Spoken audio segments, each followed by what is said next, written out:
Rain falls on a forest that will not exist for much longer. But it is alive, and we are here to walk through it one last time. Tonight we walk quietly through the animals that should not have existed. Let the ages dissolve around you. Sink gently into your pillow. The modern world can wait until morning. Let your eyelids grow pleasantly heavy. This is forgotten habitats. Let us begin. We descend through the layers of the primordial sea into a realm that feels more like a dream than history. Here, 508 million years ago, the rules of life were still being written. The floor of the ocean is a carpet of soft velvet silt, where shadows dance in the dim blue light of the deep. In this place a creature stirs, a form so strange that it defies our modern understanding of nature.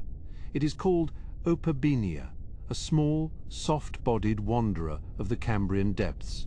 It glides just above the seafloor, its body a series of overlapping lobes that move in a soft, undulating cadence.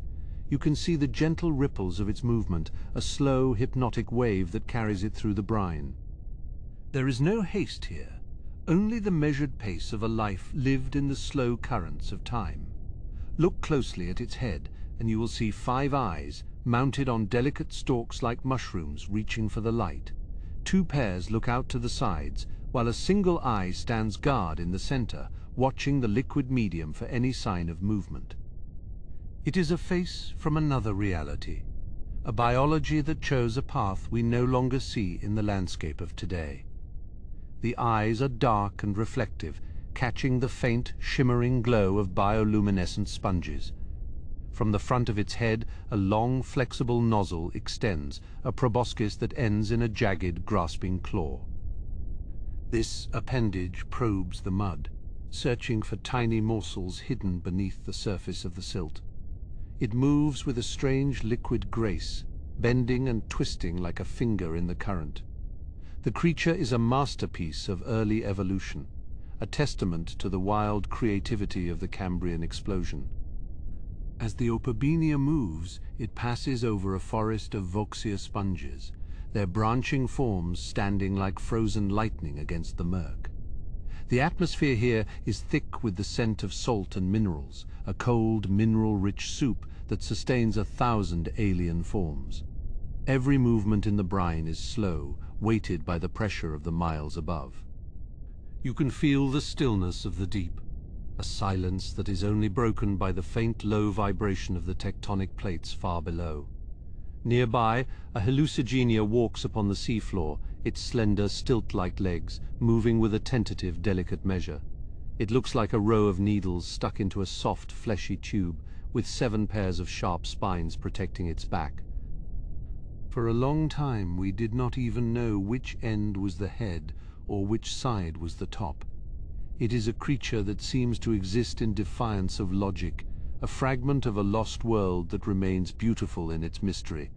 The Helicoprion pauses, its tiny tentacles swaying in the flow of the current. It is a small part of a sprawling ecosystem, a hidden inhabitant of a time when the Earth was almost entirely covered by the sea.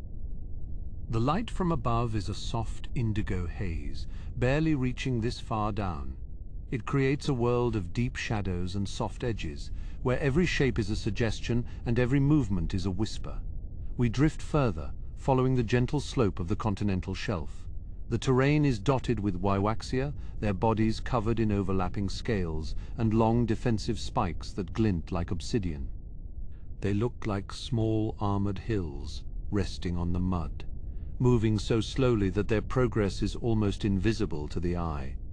This era is one of patience, where the passage of hours is marked only by the shifting of the tides. Above us a shadow passes, a great sweeping form that dims the faint light even further. It is the Anomalocaris, the giant of this age, its body 3 feet long and equipped with powerful, grasping arms. It moves with a majestic, rippling pulse of its side flaps, a king of the Cambrian Sea, yet even this predator moves with a certain tranquility, a slow-motion dance through the dark. The Anomalocaris does not hunt with the frantic energy of a modern shark. Instead, it glides, its large compound eyes scanning the silt for any sign of prey. It is a creature of immense presence, a silhouette of power in a landscape of soft-bodied wonders. As it passes, the smaller inhabitants of the seafloor still, their movements ceasing as they wait for the shadow to fade into the dimness. We rest here, in the shadow of a large rocky outcropping, watching the life of the Cambrian go by. The silt is disturbed by a marella, a tiny lace-like arthropod with 2 pairs of long, sweeping antennae. It looks like a delicate piece of jewelry, its body a complex arrangement of spines and legs that shimmer in the half-light. It is a reminder that even in this archaic era, beauty was everywhere. The air, or rather the oxygen-rich brine, is calm now, the currents easing into a period of rest. The volcanic vents in the distance cast a faint orange glow against the deep blue of the sea, sending plumes of warm, mineral-laden liquid into the heights. These vents are the heartbeat of this place, a source of heat and life in the cold, lightless depths. You can feel the warmth of them from here, a gentle contrast to the chill of the surrounding medium. As the light of the distant sun fades from the surface far above, the bioluminescence of the seafloor begins to brighten. Sponges and jellyfish-like forms start to pulse with a soft, neon green and pale violet light. It is a garden of living lamps, illuminating the mud and the creatures that call it home. The Opabinia is now a silhouette against this glowing landscape, its 5 eyes reflecting the tiny sparks of light. This is a place where time has no meaning, a sanctuary of deep history, where the only constant is the cycle of the sea. The pressure of the depths is like a weighted blanket, pressing down with a comforting, steady force. It is easy to lose oneself in the cadence of this era, to forget the world above and become part of the primordial silt. The movements of the creatures are like the slow turning of a wheel, a pattern that is repeated for millions of years. We watch as a trilobite, a red lichida, plows through the microbial mats, its many legs churning the sediment into a fine golden cloud. It is a sturdy, familiar shape in a landscape of strangeness, a pioneer of the armored forms that will one day dominate the oceans. Its shell is thick and scarred, a history of its life written in the calcite of its back.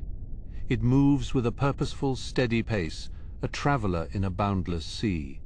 The silt settles behind it, burying the tracks of its passage and returning the floor to its pristine velvet state. Everything here is fleeting, yet eternal. The creatures live their lives in the shadow of the great cliffs, unaware of the vast stretches of time that lie ahead of them. They are the first explorers, the first to see, the first to feel the pulse of the earth. Their existence is a quiet triumph of biology. As we prepare to leave this Cambrian twilight, we take one last look at the Opabinia. It has found a small crevice in the rock and is tucking its proboscis away, its 5 eyes closing one by one as it enters a state of rest. The lobes of its body slow their undulations, the cadence of its life dropping to a mere whisper.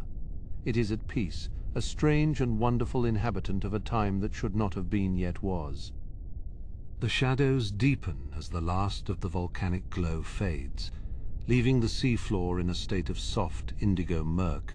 The only sound is the low, rhythmic thrum of the ocean itself, a vibration that resonates in the very core of the landscape. It is the breath of the planet, a deep and steady sigh that carries us toward the next chapter of this long-vanished era. We drift upward now, leaving the silt and the sponges behind, rising through the layers of the sea as the stars begin to appear on the face of the water far above. The memory of the 5-eyed wanderer remains with us, a ghost of the deep that reminds us of the endless variety of life. The currents carry us forward through the millions of years that follow, toward a new horizon, where even stranger forms await our discovery.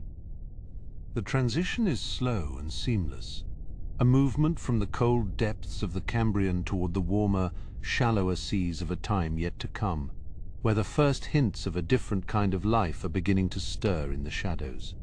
We drift forward, through the invisible veils of 360 million years, arriving in a sea that is both familiar and profoundly alien. Beneath the silver glow of a moon that looms larger in the sky than the one we know, the Devonian reef stirs with a quiet, persistent energy. The brine is warm, thick with the minerals of a young continent, and it carries the scent of salt and decaying coral. This is the age of fishes, a time when the liquid expanse was a laboratory for the most unusual forms of life ever to swim. Moving through the upper layers of the tide, a silhouette emerges that defies the logic of the modern world. It is a shark, but not as we understand them, a creature known as Stethocanthus. It glides with a slow, measured measure, its body sleek and grey in the indigo half-light. Atop its back, where a typical dorsal fin should be, sits a strange anvil-shaped structure covered in tiny tooth-like spikes. It looks like a tool from a forge, a bizarre ornament that seems to serve no purpose in the silent depths.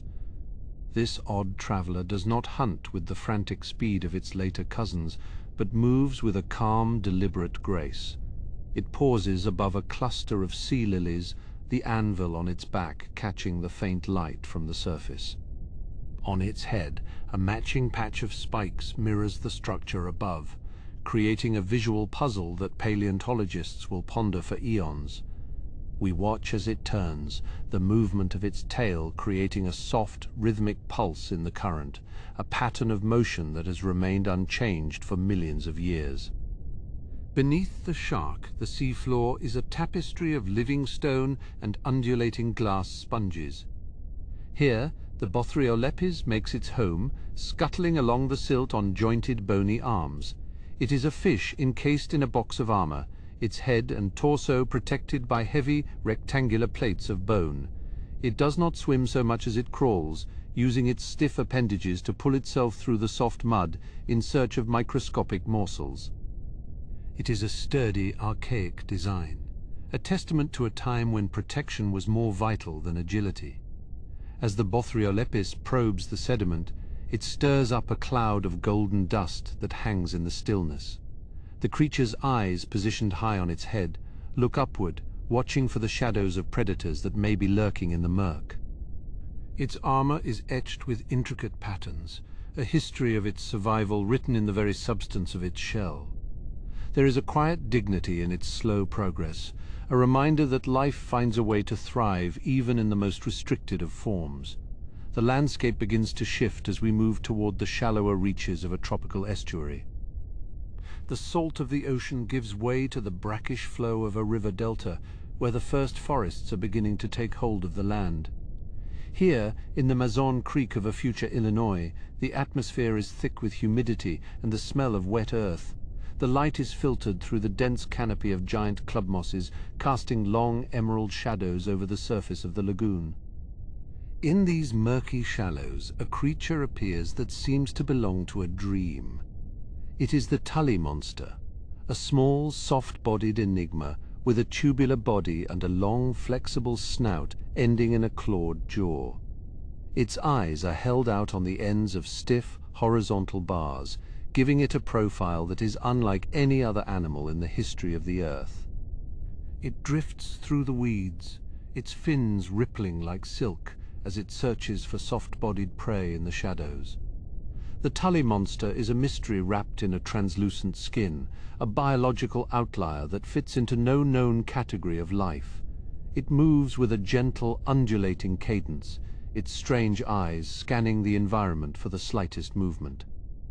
In the dimness of the estuary, it looks like a ghost, a fleeting inhabitant of a world that is still deciding what it wants to be.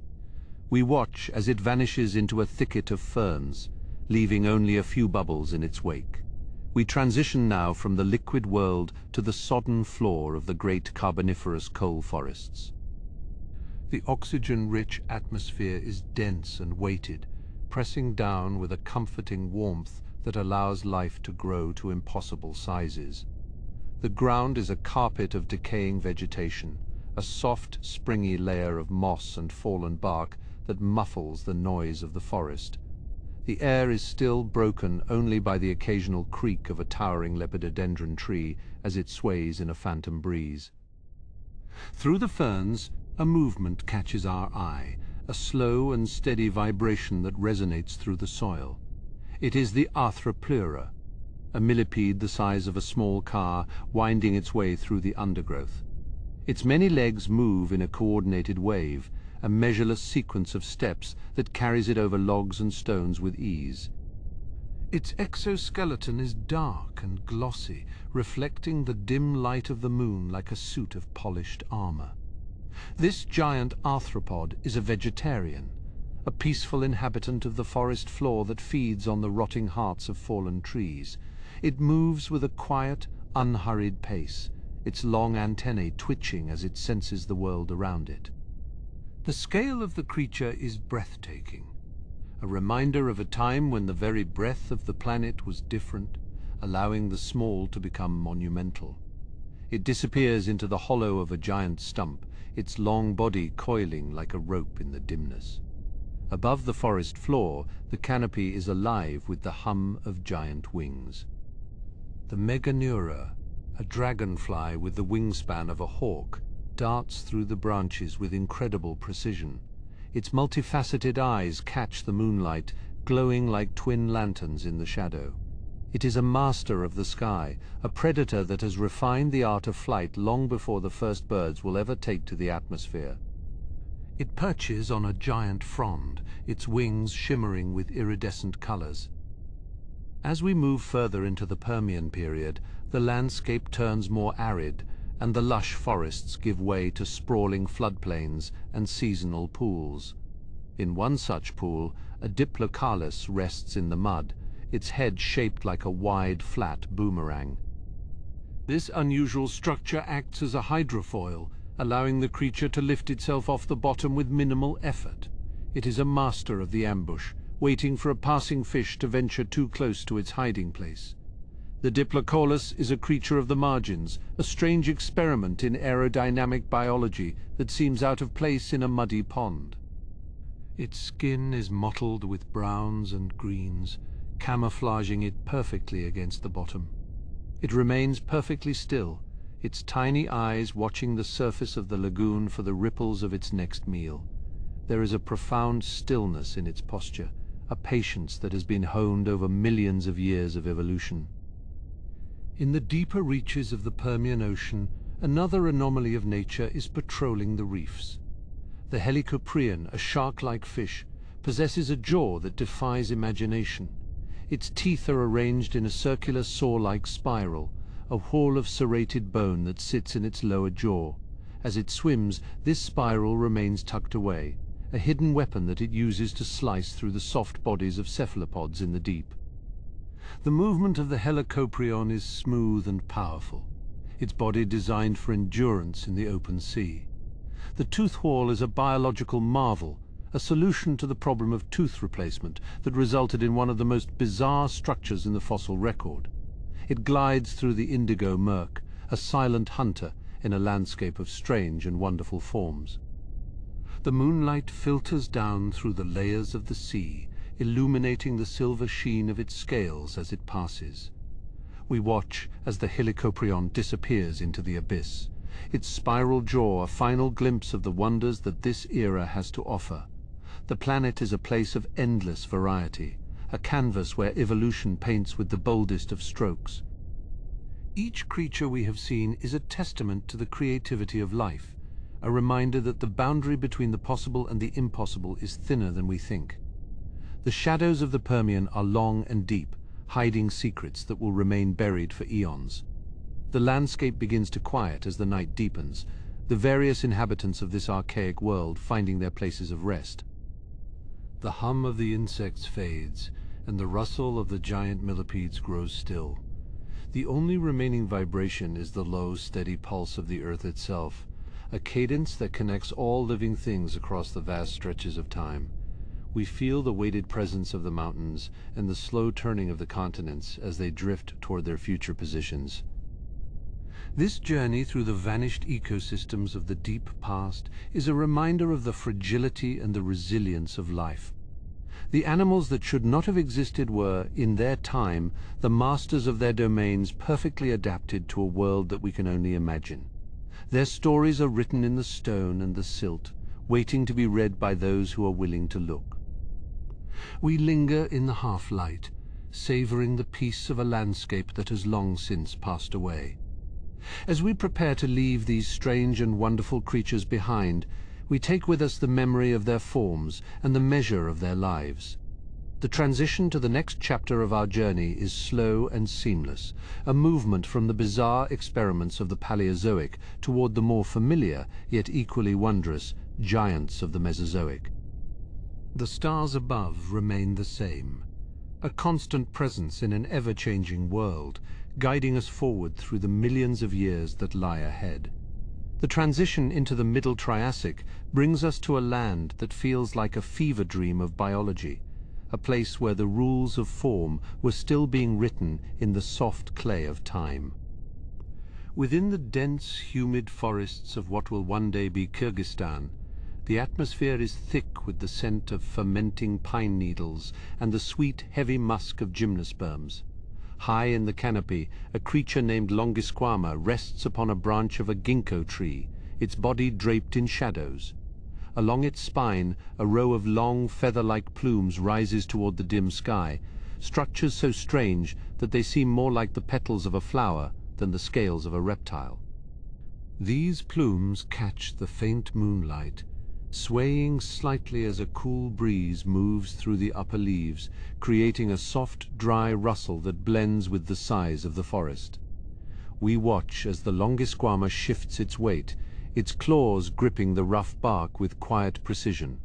The purpose of its magnificent hockey stick-shaped scales remains a mystery, perhaps a display for others of its kind, or a way to break up its silhouette against the dappled light of the stars. In this era, evolution is experimenting with every conceivable shape, pushing the limits of what a body can sustain. The creature is small, its presence delicate, yet it embodies the wonderful strangeness of this period.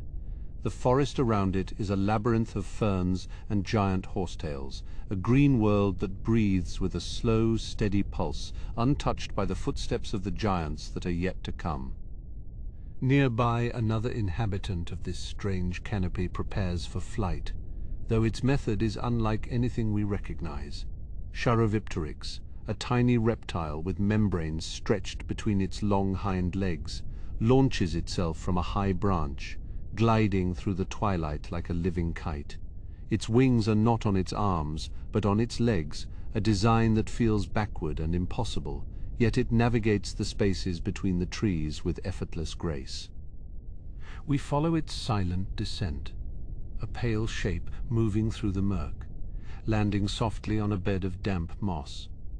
The forest floor is a different realm, where the air is cooler and the smells of damp earth and decay are more pronounced, a place where the small and the bizarre find their sanctuary.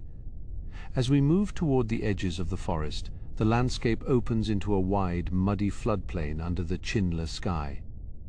Here, the armored Desmatosuchus moves with a weighted, deliberate pace, its body protected by a shield of bony plates and long, curved spikes protruding from its shoulders.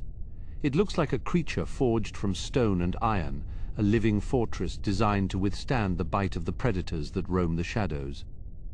It pauses to root through the soft mud with its pig-like snout, seeking tubers and roots hidden beneath the surface of the clay. The movement of its heavy limbs creates a rhythmic squelch in the muck, a steady measure of its progress across the darkening plain. Continuing our journey toward the coast of the Tethys Ocean, we encounter a creature that defies the logic of gravity and proportion. Tanistropheus stands at the edge of the brine, its body no larger than a deer, yet its neck extends 10 feet into the shallows. This impossibly long, stiff neck allows it to dip its small head into the current, plucking fish from the waves without ever leaving the safety of the shore. In the moonlight, the neck looks like a thin, arched branch, a bridge between the land and the depths. It remains perfectly still, a master of patience. its needle-like teeth ready to snap shut on any silver flash that passes beneath the skin of the lagoon. We observe the Tanistropheus as it finally strikes, its head darting into the flow with a sudden, precise movement that barely disturbs the surface. It pulls a struggling prize from the salt, the scales of the fish glinting like diamonds in the half-light. The creature swallows its meal with a series of slow, undulating gulps that travel the entire length of its extraordinary neck.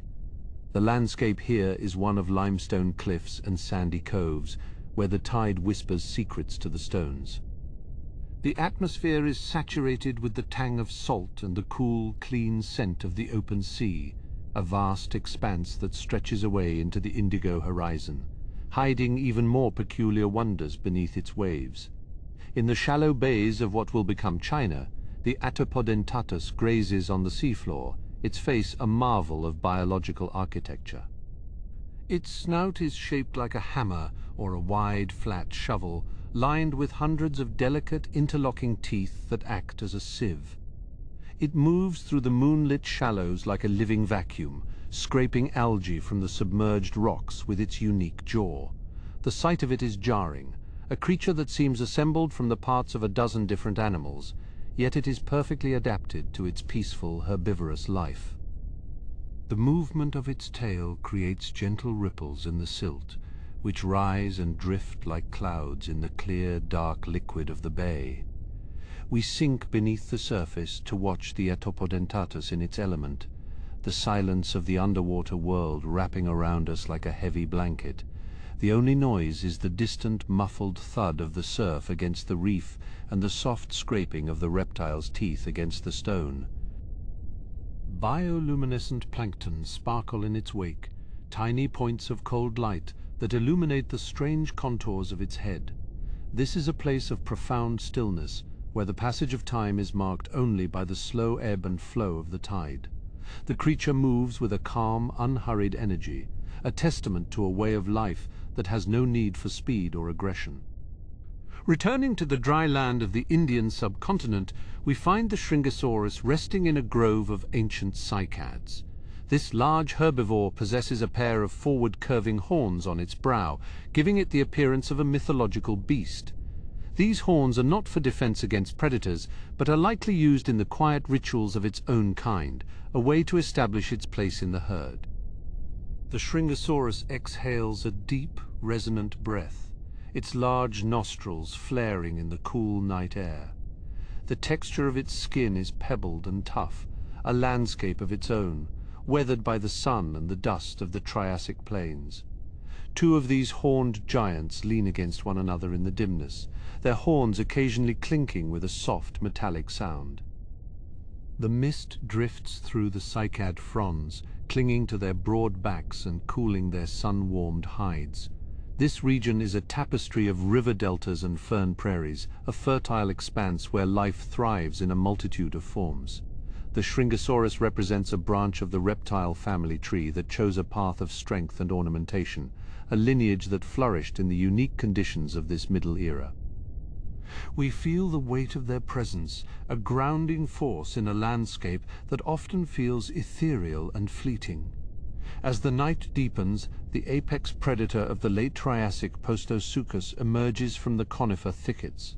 It moves on two legs, its powerful tail balancing its massive head and torso as it stalks through the moon-dappled shadows. Its eyes are keen, catching every movement in the brush, its breath a low, steady hiss that barely carries on the wind. This is a creature of pure function, a master of the hunt in a world where every meal must be earned. Yet even this formidable hunter moves with a certain grace, its footsteps light upon the fallen needles, a shadow among shadows in the primordial forest. In the distance, a small Eoraptor darts through the ferns, its movements quick and nervous. This tiny creature is one of the earliest dinosaurs, a humble beginning for a dynasty that will one day rule the planet. It stops to sniff the air, its head tilting as it listens to the distant call of a predator. The Eoraptor is a reminder that even the greatest of legends start as small, unassuming parts of a larger ecosystem. The landscape of Argentina in this period is a place of transition, where the old ways of the mammal-like reptiles are slowly giving way to the rise of the dinosaurian age, a shift that is as inevitable as the turning of the stars. Near a drying riverbed in the Karoo Basin, a herd of Lystrosaurus huddles together for warmth. These barrel-chested creatures, with their tusked beaks and sturdy limbs, are survivors of the greatest extinction the world has ever known. They are common, almost mundane in their numbers, yet their success is a marvel of resilience. They dig into the cooling sand, creating shallow depressions where they can rest away from the chill of the night. Their communal breathing creates a soft, rhythmic hum, a collective pulse of life that persists through the harshest of conditions, a steady beat that defies the silence of the desert. Deep beneath the surface of the same basin, a Thrinaxodon is curled tightly in its burrow. This small cynodont is a bridge between the reptiles of the past and the mammals of the future, its body covered in a fine layer of fur to trap its internal heat. We can see the gentle rise and fall of its flanks as it sleeps, its whiskers twitching in response to a dream of the hunt. The burrow is a sanctuary, a warm and private world where the dangers of the surface cannot reach. The earth above is thick and protective, muffling the sounds of the wind and the cries of the night, providing a cradle for the lineage that will eventually inherit the earth. On the forest floor above, the wide, flat armor of Paratypothorax reflects the starlight as it pushes through the low brush. This Atasaur is built like a living tank, its body wider than it is tall, covered in a mosaic of protective plates. It moves with a slow, swaying motion, its heavy tail dragging slightly in the dirt. The Paratypothorax is an herbivore, content to spend its life grazing on the tough vegetation that other animals ignore. Its existence is a study in defense, a creature that has traded speed for security, finding its niche in the complex web of the Triassic ecosystem. High above the trees, the first pterosaurs begin to take to the sky. Caelestiventus, with its delicate wings and sharp teeth, roosts on a high desert cliff overlooking a world that is just beginning to understand the freedom of flight. Its bones are hollow and light, its senses tuned to the movements of the atmosphere. As it looks out over the moonlit desert, we see the vastness of the Pangaean interior, a land of red rocks and deep canyons that stretch for thousands of miles. The stars are bright and numerous, a glittering canopy that has watched over the rise and fall of countless species, a constant witness to the unfolding drama of deep time. In the coastal waters, the turtle-like Henodus swims with slow, rhythmic strokes of its paddle-like limbs. Its shell is broad and flat, a shield against the crushing weight of the sea and the teeth of its enemies. It feeds on the shellfish that cling to the rocks, its powerful jaws making short work of their hard coverings. The Henodus is a creature of the shallows, a specialist that has found a home in the sun-drenched lagoons of the Tethys. We watch as it disappears into the dark murk of a sea cave, its shell a final glimmer of light before it is swallowed by the shadows of the deep. The forest floor is a busy place even at night, as small mammalia forms scurry among the giant club mosses and fallen logs. These tiny creatures are the ancestors of all that is to come. Their lives lived in the margins of a world dominated by giants. They find their food in the leaf litter, their keen senses allowing them to navigate a landscape that is both beautiful and treacherous. The rustle of their movement is a constant subtle noise, a reminder that the smallest of lives are often the most enduring. We linger in this miniature world, appreciating the complexity and the beauty of the life that thrives in the shadows. As we look toward the horizon, the glow of distant volcanoes illuminates the clouds, a reminder of the restless energy that lies beneath the surface of the planet. The continents are still joined, a single landmass that is beginning to feel the first tremors of the great breakup that will follow. The air is still, the heat of the day having finally dissipated into the cool of the night. This journey through the Triassic has shown us a world of experimentation and wonder, a place where the bizarre and the beautiful coexisted in a delicate balance.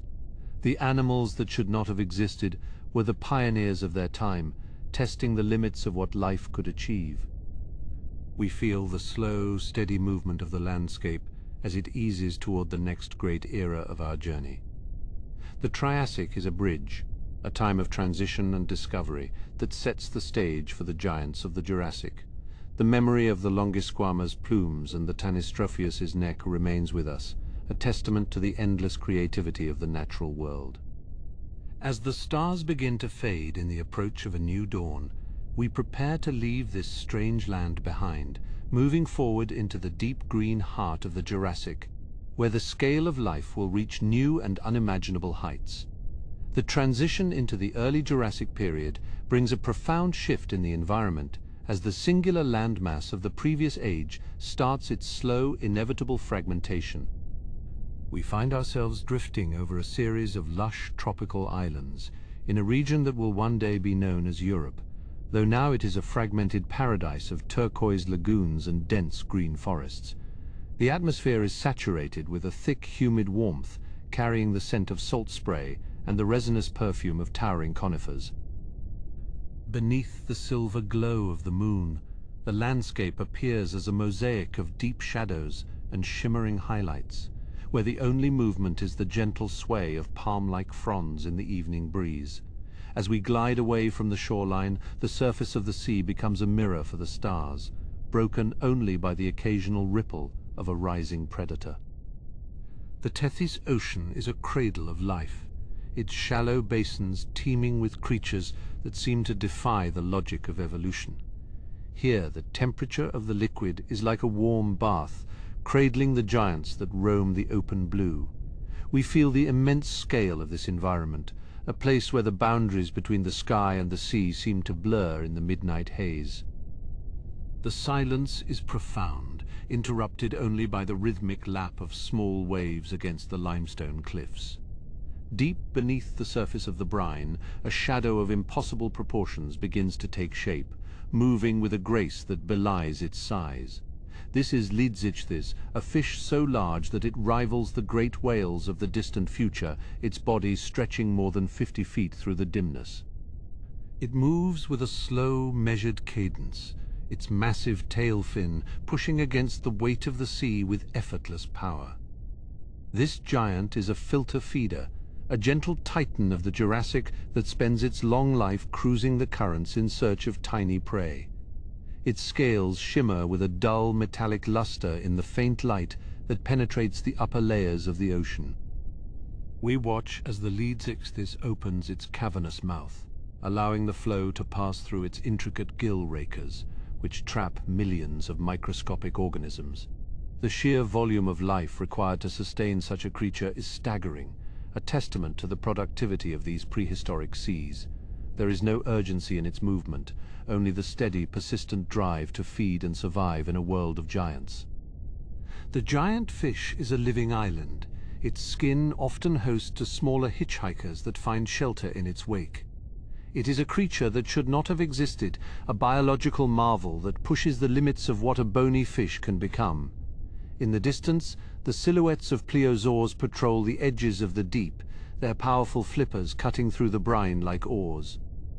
These are the apex predators of the Jurassic, yet they give the Lidzichthys a wide berth, perhaps deterred by its sheer bulk.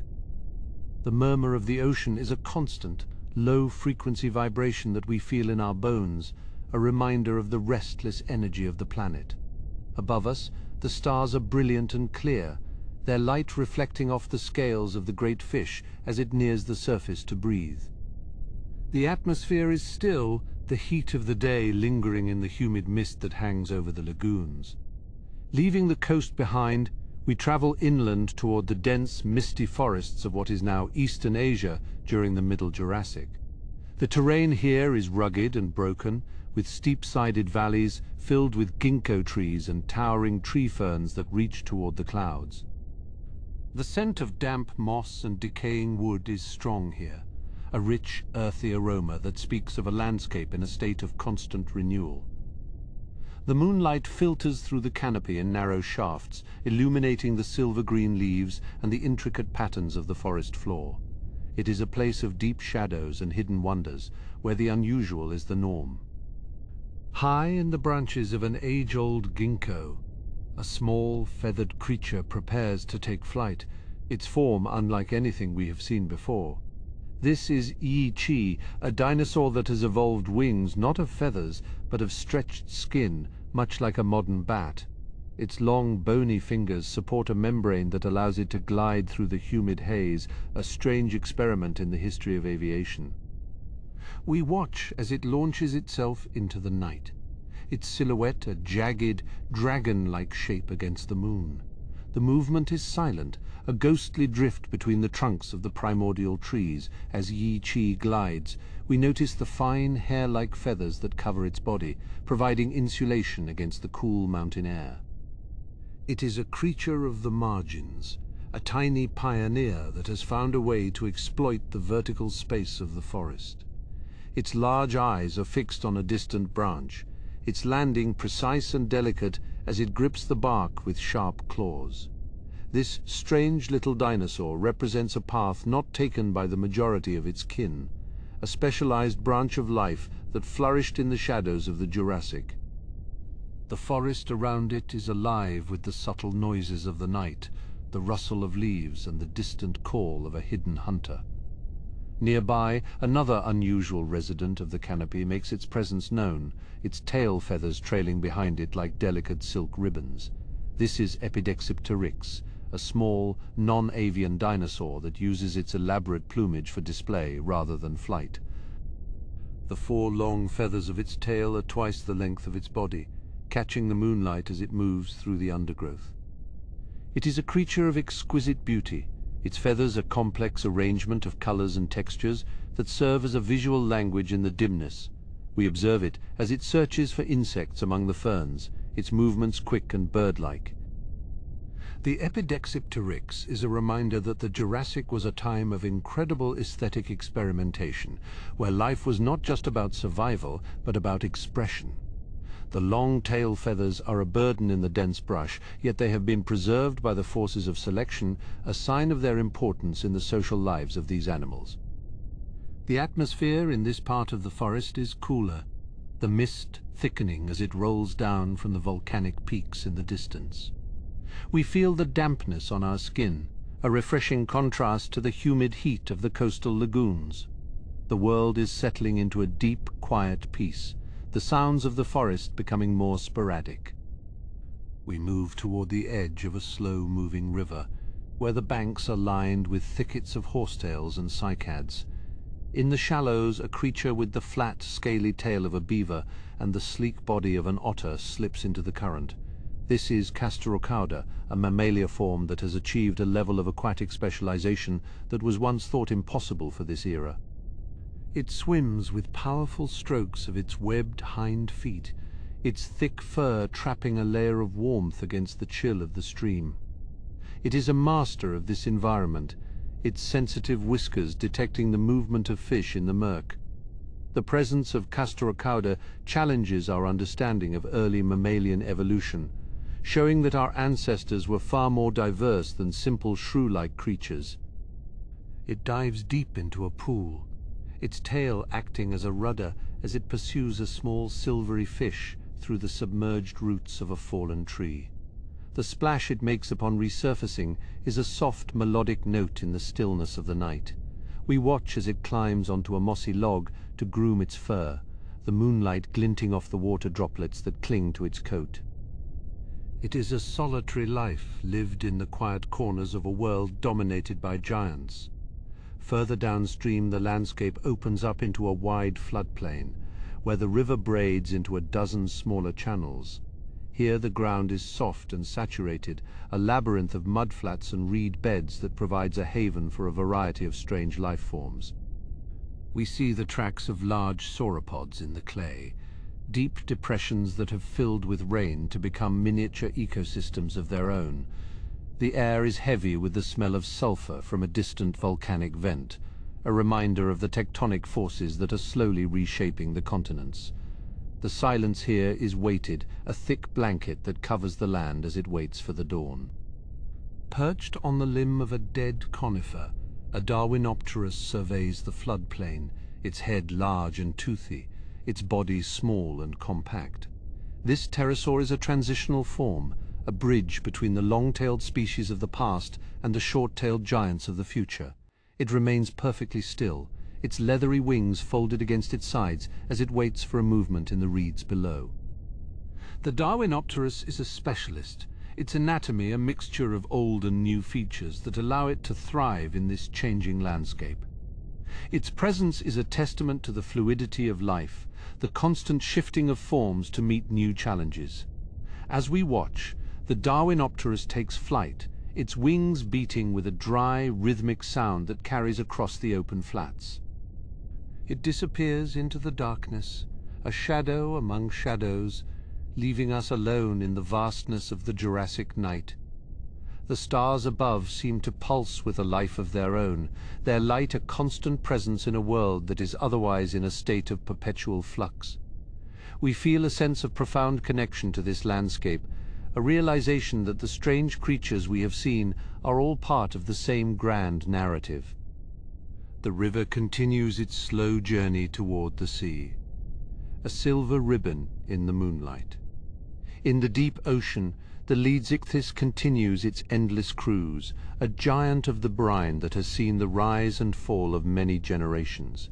Its life is a slow, steady progression through the seasons, a cycle of feeding and growth that spans decades. We feel the weight of time in its presence, the sense that this creature is a relic of an era that is already beginning to pass. The sea is a place of memory, its depths holding the secrets of 1,000,000 years of evolution. As the moon begins to sink toward the horizon, the light on the surface fades, leaving the giant in the comforting embrace of the dark. Back in the forest, the Yi-Chi has returned to its roost, its skin wings folded tightly against its body as it rests. The Epidexiptorix is also quiet, its long tail feathers tucked away in the safety of a hollow log.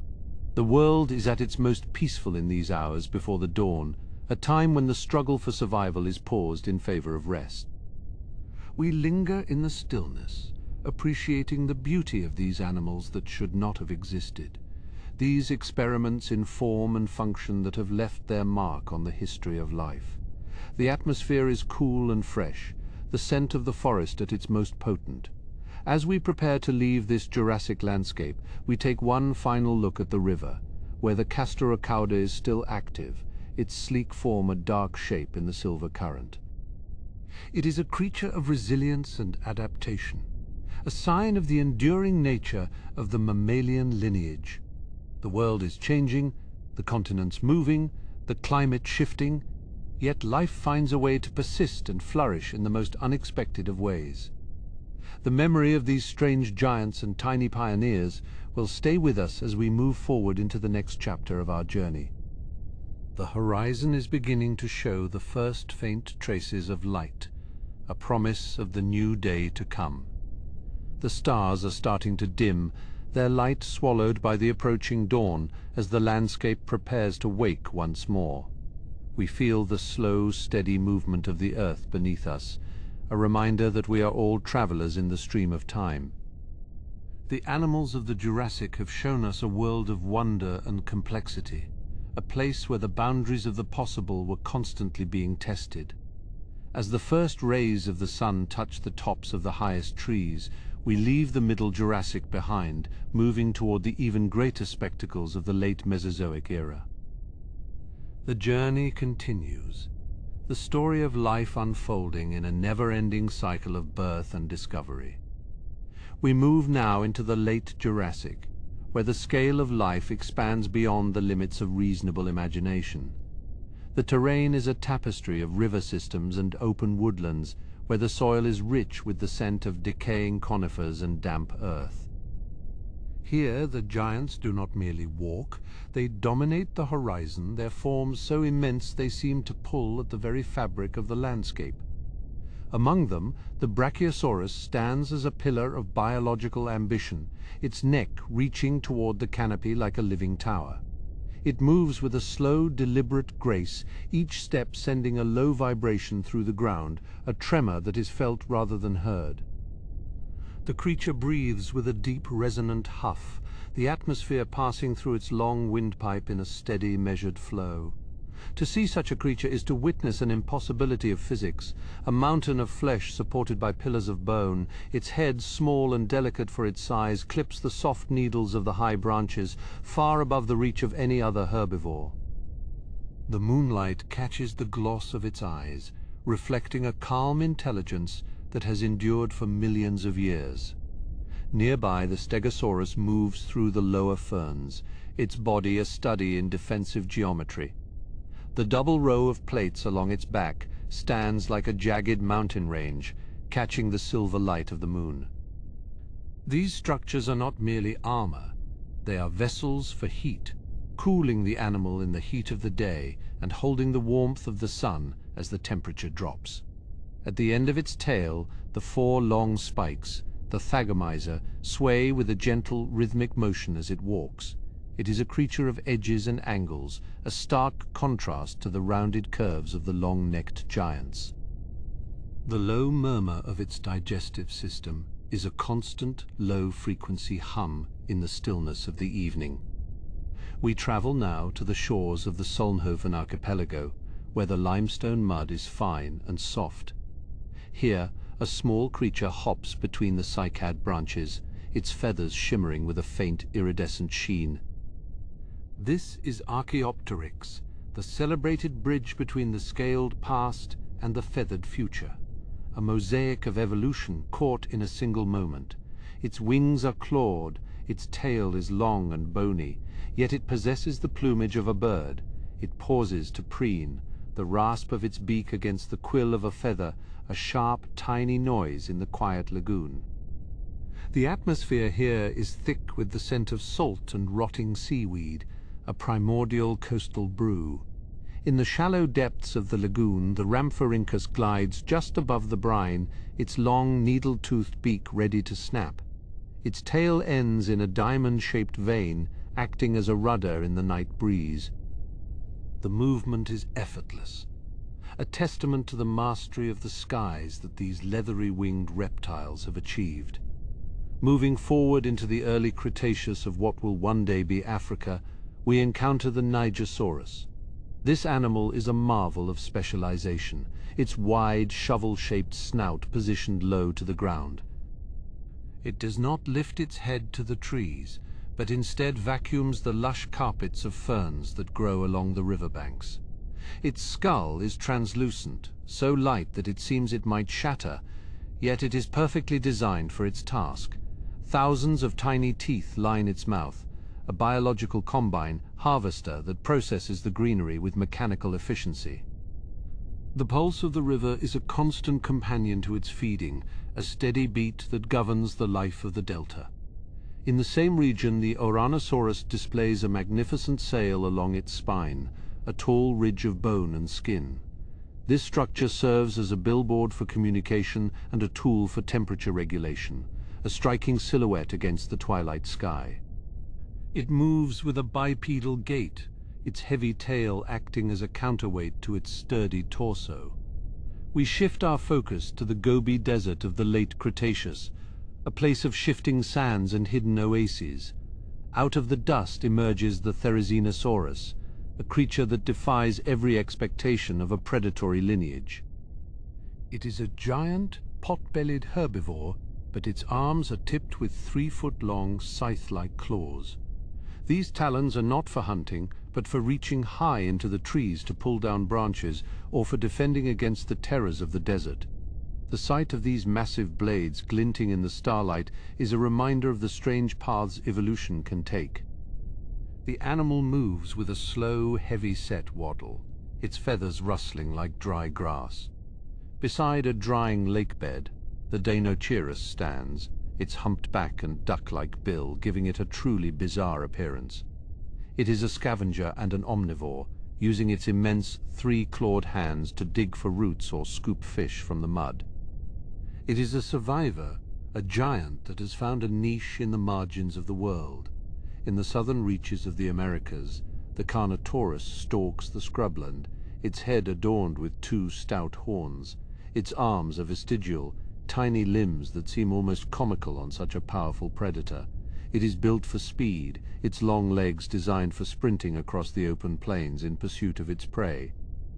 Its skin is pebbled and tough, a mosaic of scales that provides protection in the harsh environment. The breath of the predator is short and sharp, a sign of its high metabolism and active lifestyle. As the sun sinks lower, its shadow stretches across the earth, a dark omen in the cooling light. We find ourselves now at the edge of a great river system where the Spinosaurus reigns supreme. This is a giant that has returned to the flow, its body elongated and its tail shaped like a powerful paddle. It is the largest of all predatory dinosaurs, yet it is a creature of the brine and the silt. Its snout is long and narrow, filled with conical teeth designed for gripping slippery fish. The great sail on its back rises from the river like the fin of a prehistoric shark, a warning to any who would challenge its domain. The atmosphere is weighted with the smell of river mud and the copper tang of fish. As the night deepens, we observe the Hatzegopteryx, a pterosaur the size of a giraffe, standing on the ground. It does not look like a creature of the air, but a terrestrial stalker, its beak as long as a person is tall. It moves with a stiff, quadrupedal gait, its shadow looming large over the island landscape. This is a world of giants and oddities, a place where the rules of life were written in bold and strange strokes. The diversity of form is a testament to the endless creativity of the natural process, a journey of 100 million years. We feel the weight of this history in the very ground beneath our feet, a connection to a past that is both alien and familiar. The stars are bright and clear, their light reflecting in the eyes of creatures that have long since vanished from the earth. The cadence of the landscape is one of endurance and change, a slow progression through the ages of the planet. We are observers in this vanished realm, guests in a house of memories that stretches back to the dawn of time. The horizon is a line of deep indigo, the last traces of the day fading into the velvet embrace of the night. The animals of this era are resting now, their long day of survival coming to a quiet end. We stay in the stillness, listening to the breath of the prehistoric world as it prepares for the mysteries of the morning. As we leave these strange and wonderful beings behind, we carry with us a sense of awe at the variety of life. The journey through the Mesozoic has shown us that the impossible is often merely the unexplored. The story of these animals continues to unfold, a narrative that is written in the stone and the soil of our planet. The journey through the river deltas of the Cretaceous has left us, and we find ourselves drifting forward through the invisible currents of time into the dawn of the Cenozoic era. The landscape of North America 50 million years ago is a realm of humid forests and sprawling lake systems. Here the Uintatherium wanders through the twilight, a creature so distinct that it seems to belong to a myth rather than the fossil record. It stands on sturdy, pillar-like legs, its body as large as a modern rhinoceros, but its head is where the strangeness truly resides. 6 bony protuberances rise from its skull, paired in 3 rows, giving it the appearance of a multi-horned beast from an archaic dream. This mammal moves with a slow, deliberate measure, its tusks glinting in the pale moonlight as it navigates the dense ferns of the forest floor. The Uintatherium stops by a pool, its reflection shimmering in the moonlight as it lowers its head to drink.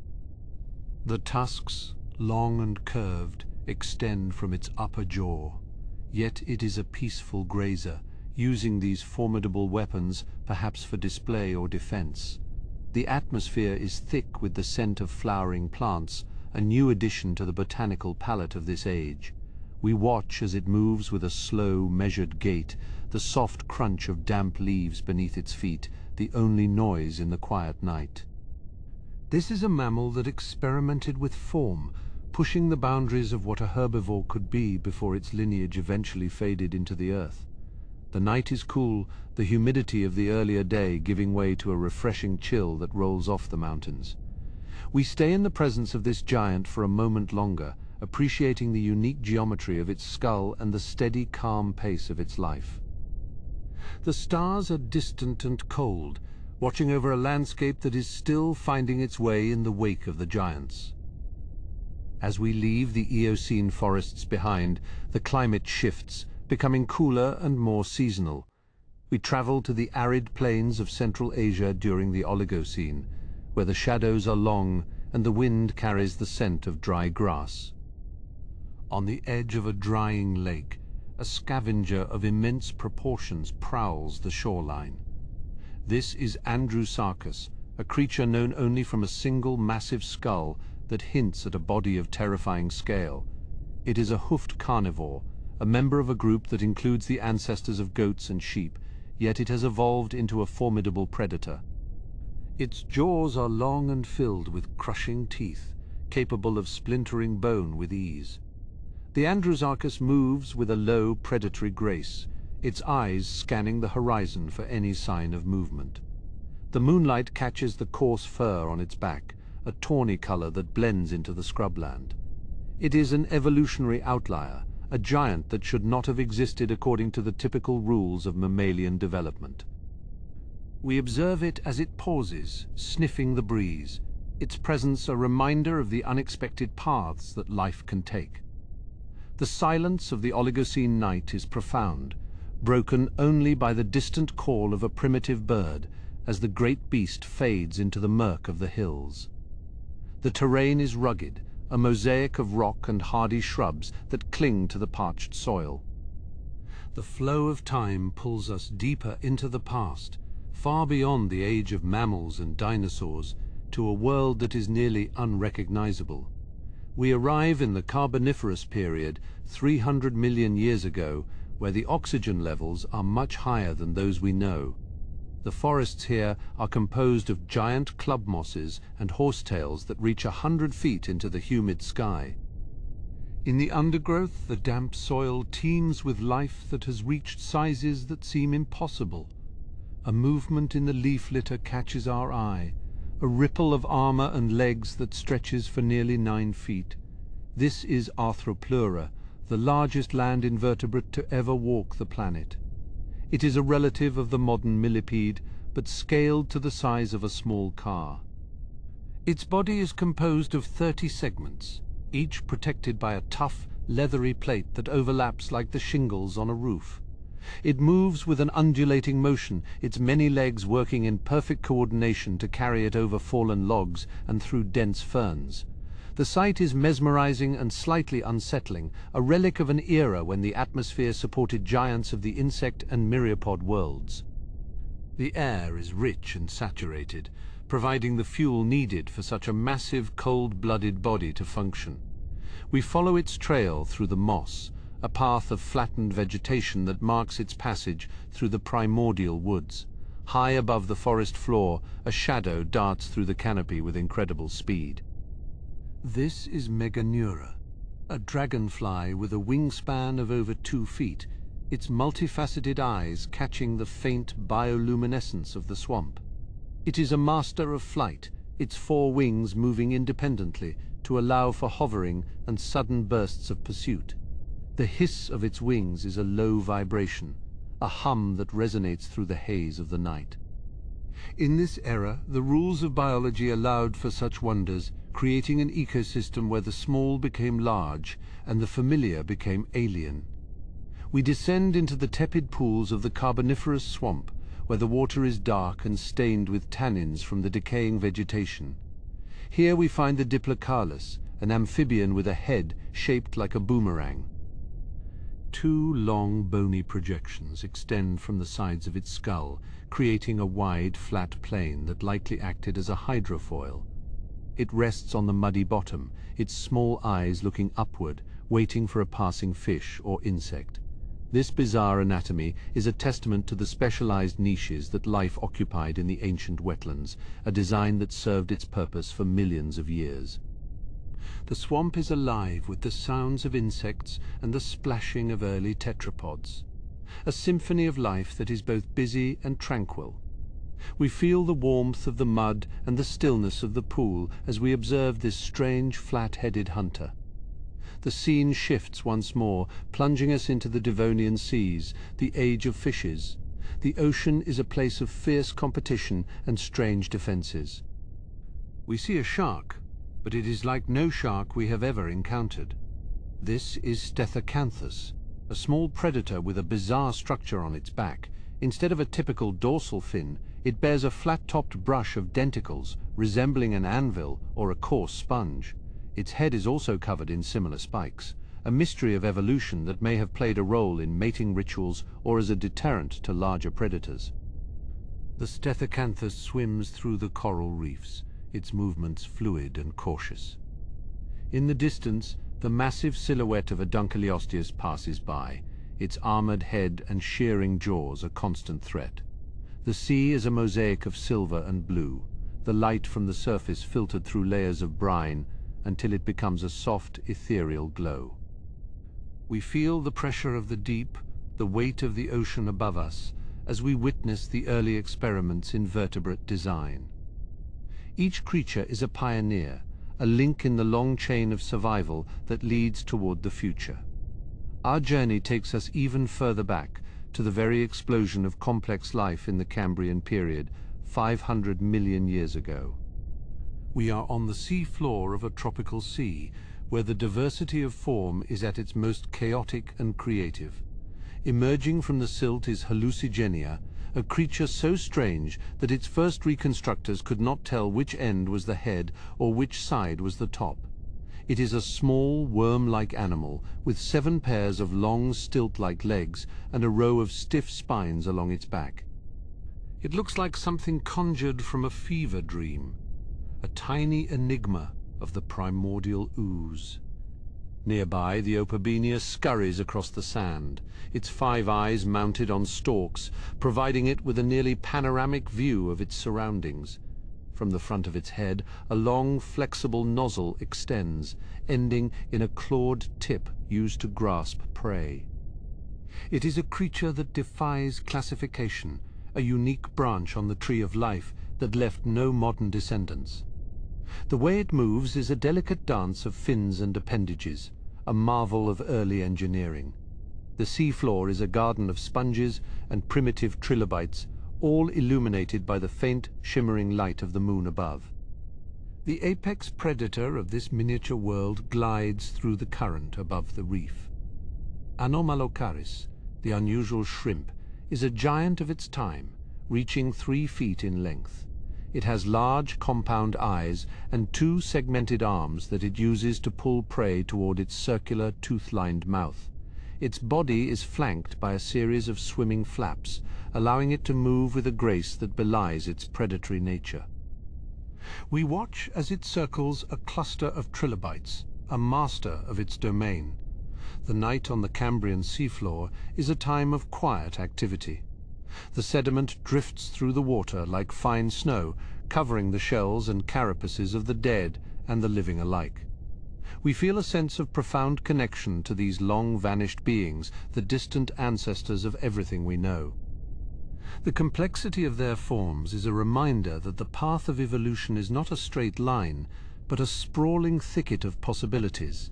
Some branches flourished, while others, like the Opabenia and Hallucigenia, became beautiful dead ends in the story of the Earth. The atmosphere of the deep sea is one of stillness and peace. The movements of the creatures are slow and measured, a pulse that has continued for 500 million years. We stay in the half-light, observing the strange beauty of these animals that should not have existed, yet did, for millions of successful seasons.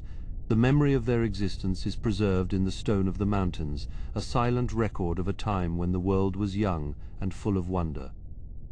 We are guests in this sanctuary of the past, witnessing the first breaths of a living planet. As the silt continues to fall, it begins to veil the scene in a soft grey blanket. The shapes of the Cambrian hunters and grazers blur into the shadows, their forms becoming one with the earth. We are left with the vibration of the ocean, a low hum that speaks of the endurance of life through the ages. The journey through these forgotten habitats has shown us that the bizarre and the beautiful are often one and the same.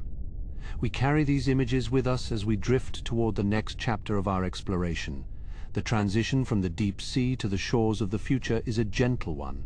We feel the pull of the tides, the ebb and flow of the brine, as it shapes the coastlines of the continents. The creatures of the Cambrian are resting now, tucked into the crevices of the reef and the burrows of the mud. The cycle of the day is ending, and the cycle of the era is turning, moving us toward new discoveries. The stars above the Cambrian Sea are the same stars that will one day look down upon the dinosaurs and the mammals. They are the constant witnesses to the changing face of the planet, the silent guardians of the deep time we are traversing. The light they cast is a bridge between the eras, a silver thread that connects the hallucigenia to the Uintatherium and beyond. We follow this thread, moving through the darkness toward the light of a new morning in a different age. The mysteries of the past are many, and we have only just begun to uncover them. The landscape is shifting once more, the sea receding to reveal the rising peaks of new mountain ranges. The air is cooling, and the scent of the brine is replaced by the crisp, clean smell of high altitudes. We are moving toward a time of ice and fire, where the animals must adapt to a world that is constantly in flux. The strange beings we have seen are the foundation upon which this future is built. Their lives a testament to the resilience of the living spirit. We rest in this knowledge as the night holds us in its gentle embrace. The journey continues, but for now we find peace in the stillness of the vanished eras. The animals that should not have existed are a part of us, their stories etched into the very fabric of our being.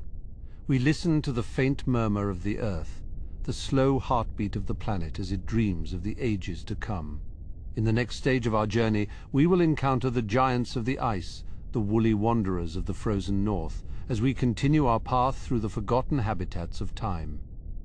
We move away from the salt-crusted shores of the primordial oceans, leaving the trilobites and the strange, soft-bodied hunters of the deep behind.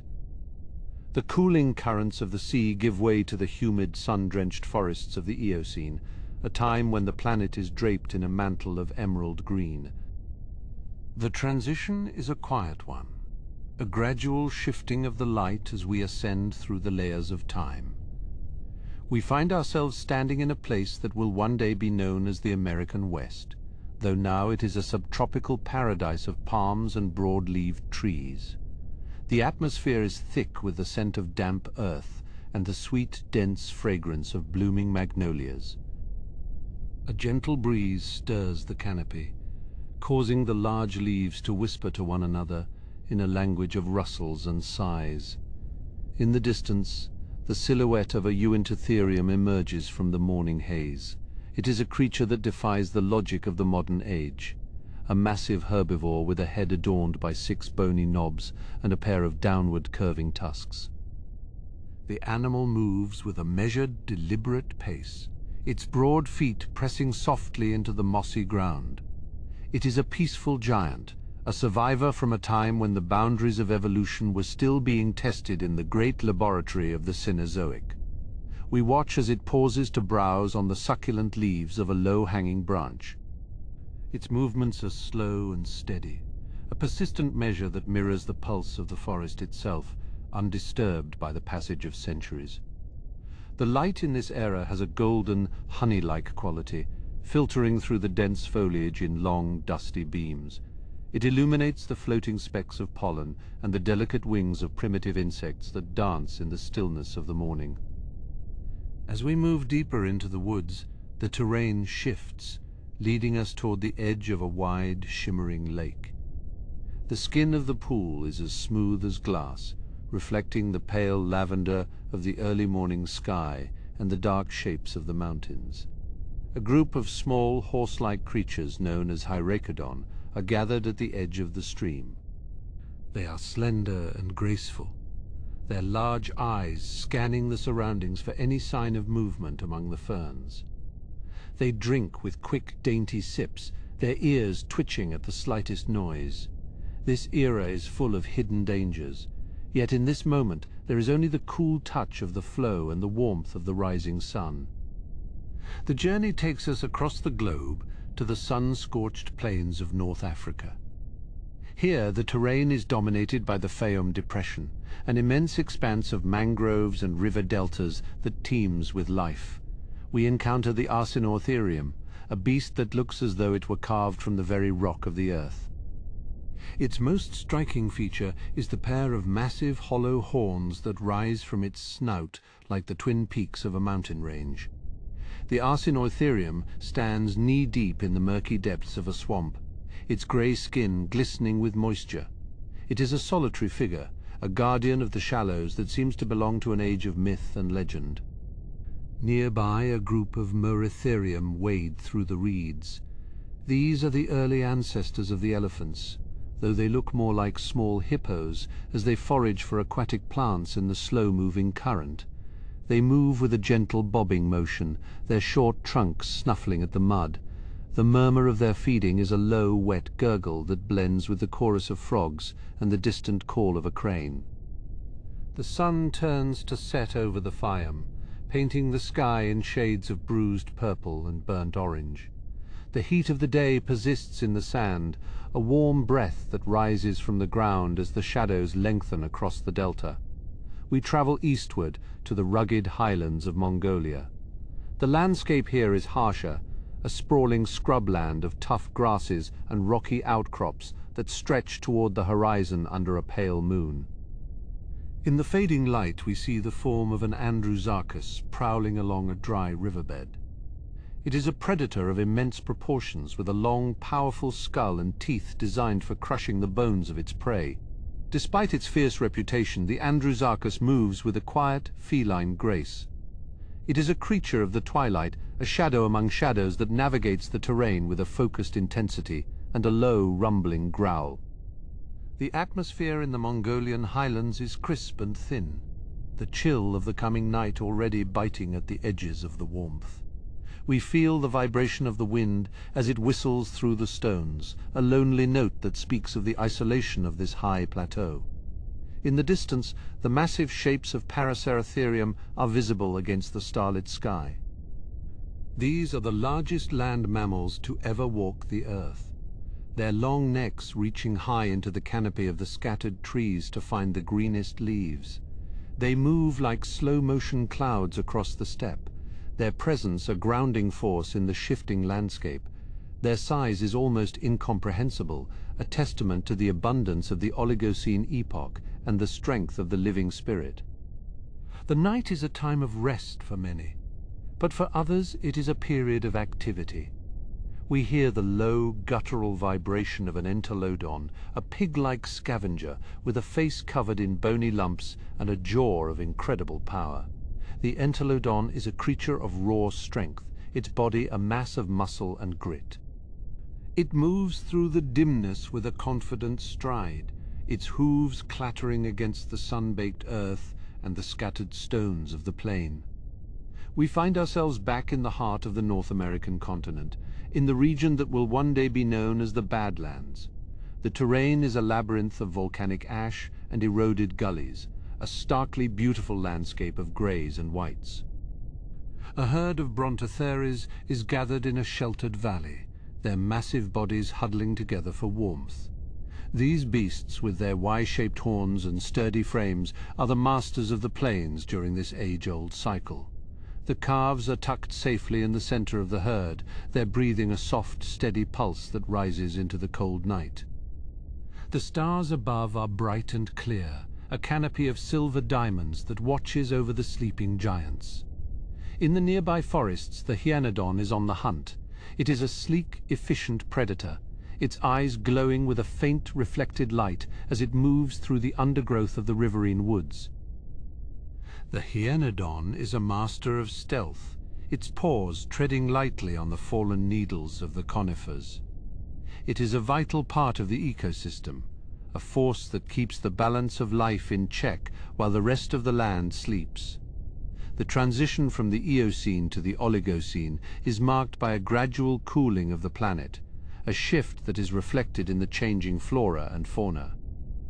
The lush jungles are giving way to open woodlands and the first true grasslands of the interior. We see the early camels, the Poebrotherium, grazing on the tough stalks of the new vegetation.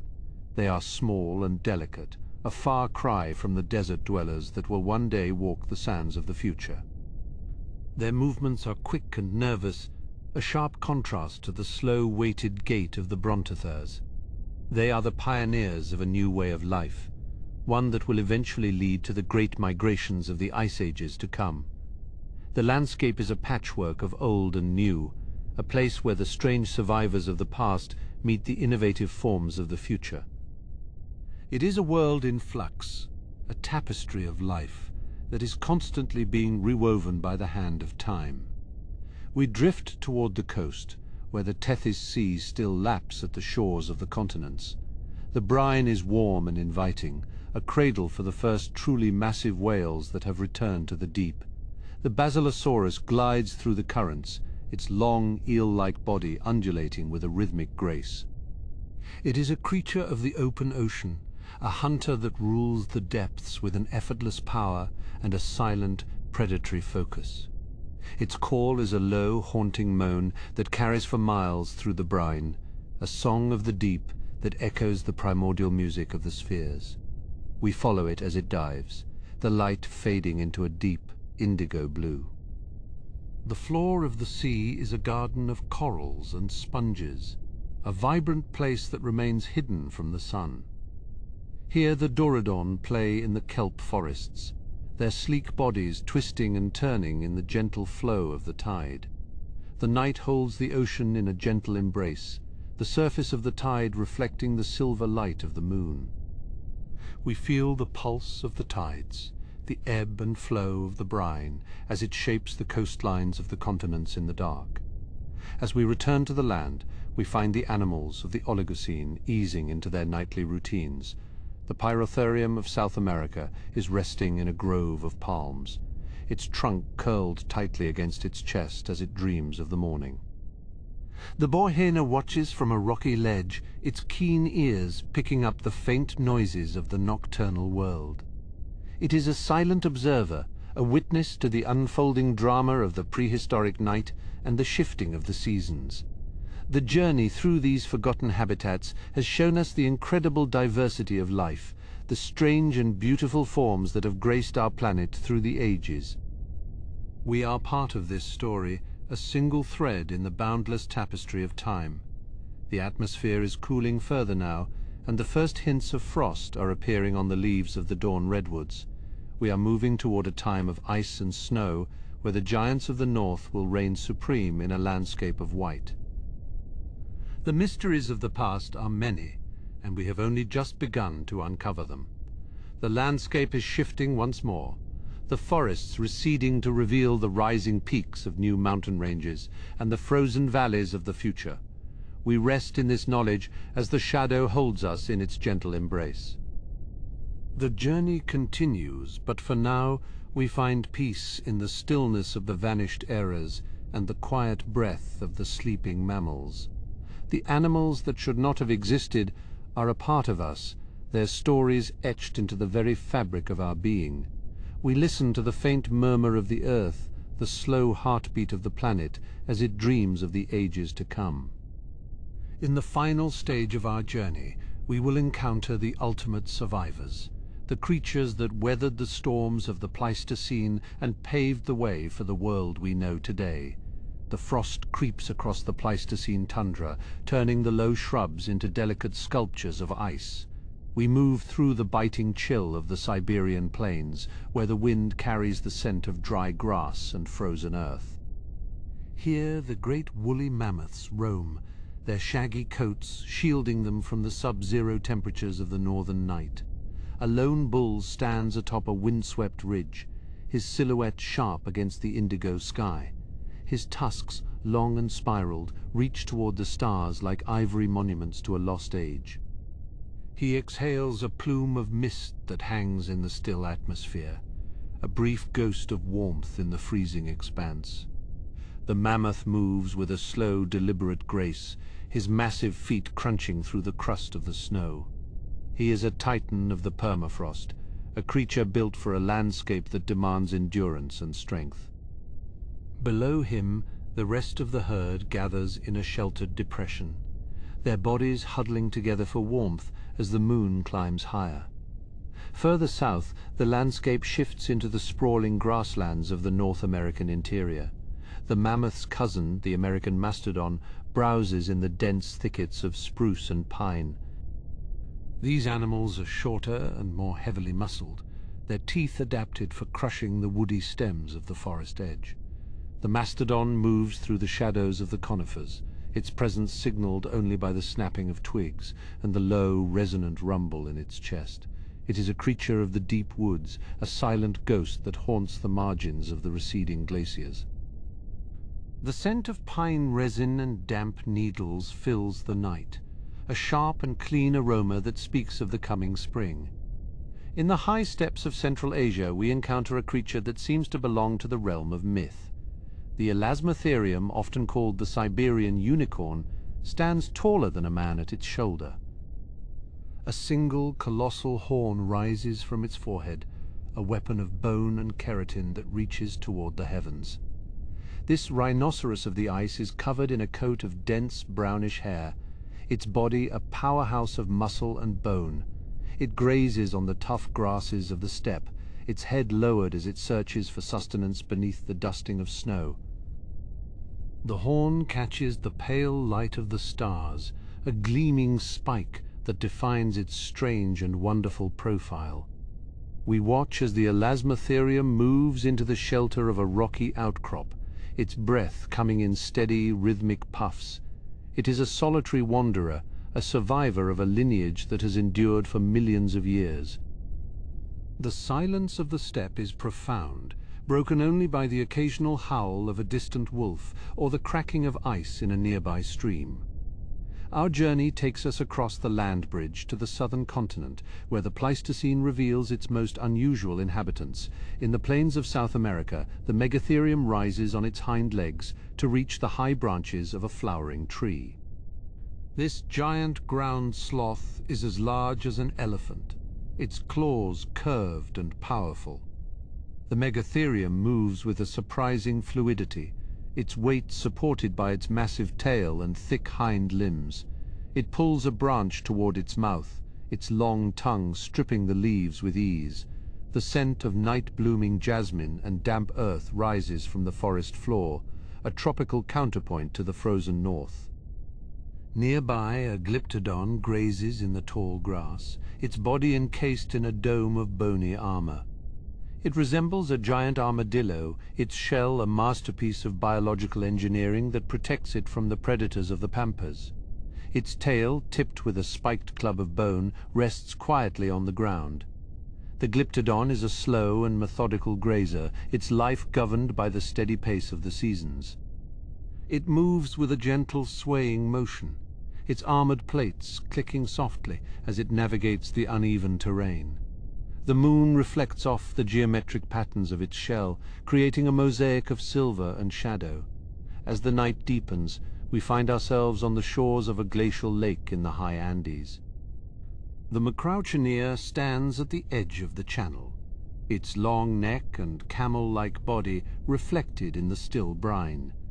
Its most striking feature is its short, trunk-like snout, which it uses to sniff the atmosphere for the scent of approaching storms. This creature is a relic of an isolated world, a unique experiment in evolution that flourished in the solitude of South America. It stands perfectly still, a sentinel of the mountain heights, as the first flakes of a new snowfall begin to drift down from the clouds. The chill is biting, yet the Macrauchenia remains unmoved, its thick coat providing ample warmth. We return to the northern latitudes, where the great predators of the Ice Age are beginning their nightly hunt. The Smilodon, the saber-toothed cat, crouches in the long grass of the Californian plains. Its amber eyes are fixed on a group of bison resting near a tar pit, its breathing shallow and silent. The saber-tooth is a marvel of specialization, its long knife-like canines designed for a precise and lethal strike. It moves with a feline elegance, its powerful forelimbs tensed and ready for action. The atmosphere is thick with the scent of asphalt and sage, a primal landscape that has remained unchanged for thousands of years. The hunt is a dance of shadows, a quiet struggle for survival that plays out beneath the watchful gaze of the stars. We feel the tension in the atmosphere, the sudden burst of energy as the predator leaps, and then the return to stillness as the cycle of life continues.